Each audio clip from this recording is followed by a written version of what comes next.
Last week, we celebrated my birthday in Nassau, my way, including an unusual breakfast request. Before I got to work, tracking down parts and attempting to fix the engine.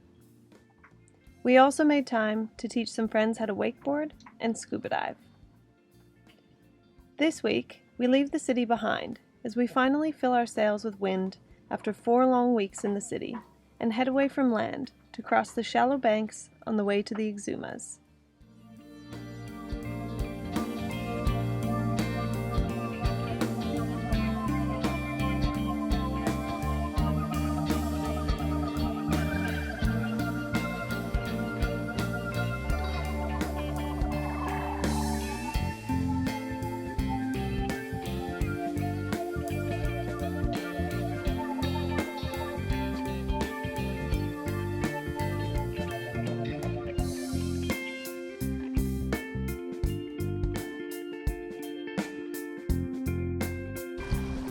We're finally leaving the city after 4 long weeks, and we're headed to Highborn Key, is that right?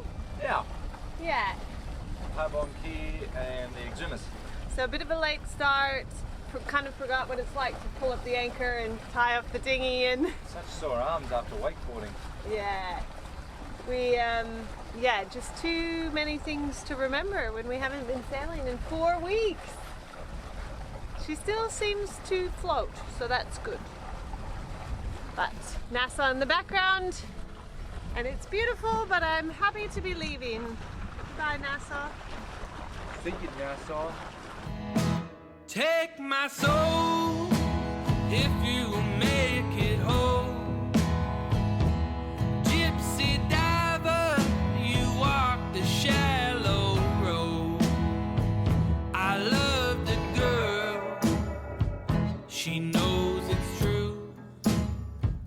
I gave her my all, but she gave me screws. So I built her a house, but she tore it down. I gave her my heart, but she wore a crown. We crossed the shallow banks during the day, taking it in turns to sail or stand watch for coral heads. And after passing through the worst of the shallows, we arrived just before dark to Highborn Key, one of the more northern islands in the Exumas. The next morning, John guided me in, anchoring the boat at Allen's Key, a remote but touristy beach famous for its iguanas. It was nice to do the tourist thing, and the iguanas got along with John really well. But they did not take to me as easily, and shortly after arriving, the crowds showed up. And since a crowded beach didn't really fit with our plan of escaping the city, we quickly left. So we've stopped at this beautiful little spot near Allen's Key. I think it is still Allen's Key, but we have just seen the iguanas, and we're gonna stop for a quick spearfish and try and get some fresh food. It's a nice little bay. It's like quite protected, and it's not bad today, but we're not going to stay here for the night. So John's giving the hull a quick scrub. I'm just getting ready to jump in the water, and we are going to try out our spearfishing. So I've had this one for a while, which we've used, but we've never caught anything, just because we've never been in a good spearfishing place. So we've got the little thing. So I think John's going to use that one. And then we've also got this one, which has the same style of tip, but just a big rod with our little purple launcher, because it's the lady's spear. And we're going to see if we can catch anything. I've been dying for a lobster, and so many of our friends have caught a lobster. So we're going to look for those. John really wants a snapper, but I think it's just going to be luck of the draw. So maybe we'll have some fresh fish for dinner tonight and see how we go. The northerly winds are here, so the air is a bit chilly. The water's kind of winter temperatures. I'm sure it's still 25 degrees, but if it takes us a little while to catch fish, I don't want to get cold. So, let's see how we go.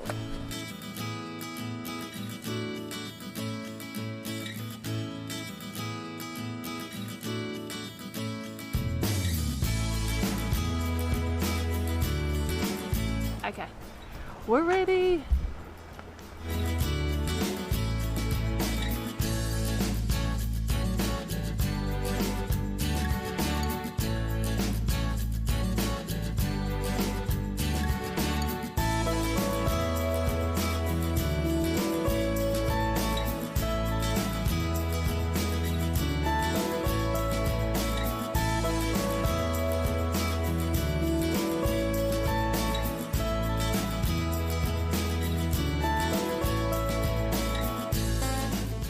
But we came back empty-handed.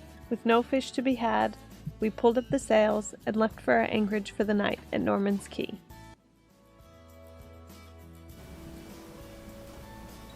The water is like perfect glass.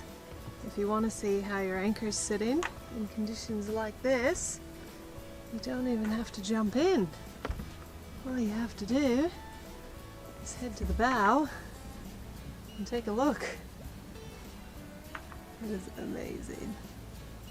They're actually sitting kind of funny compared to how we were because there's just no wind.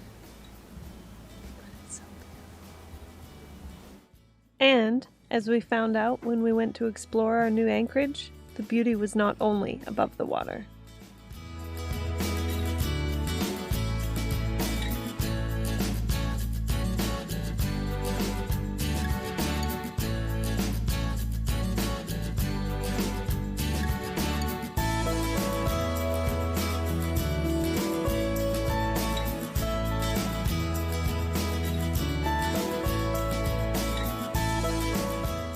So it's a pretty chilly cold day today.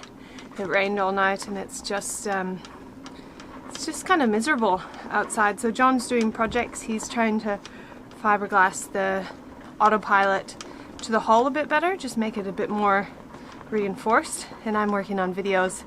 But John's outside sawing away at some wood for his project and he shouts out that he's dropped the wood in the water and it's so cold and John doesn't like the cold, so I said I'll go in for it. So I jump in the water, strip down butt naked, jump in the water. All the boat's probably looking, but in a rush to get this piece of wood that's drifting away quite quickly. And I get back with it and John says, "Ah, thanks, maybe we can use that for something." Because it was not the piece of wood he needs for the project, it was the tiny scrap that goes on the side.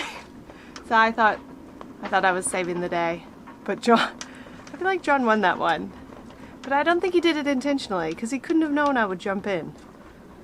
Anyways, so these boats up here, they got a bit of a show this morning. All of them.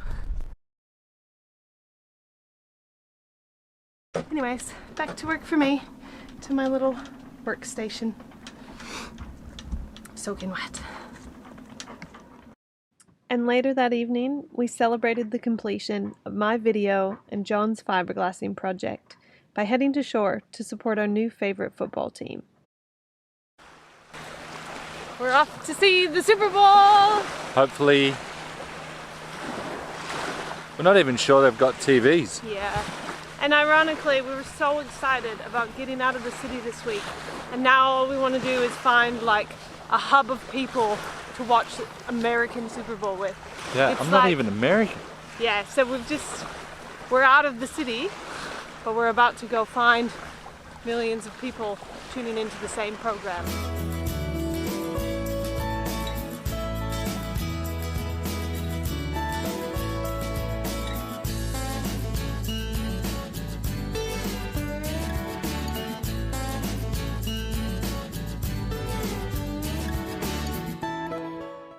The nearby pub was playing the Super Bowl, but despite our friends putting on an entertaining halftime show for us, it was a slow first half, and the second half was interrupted by a power outage.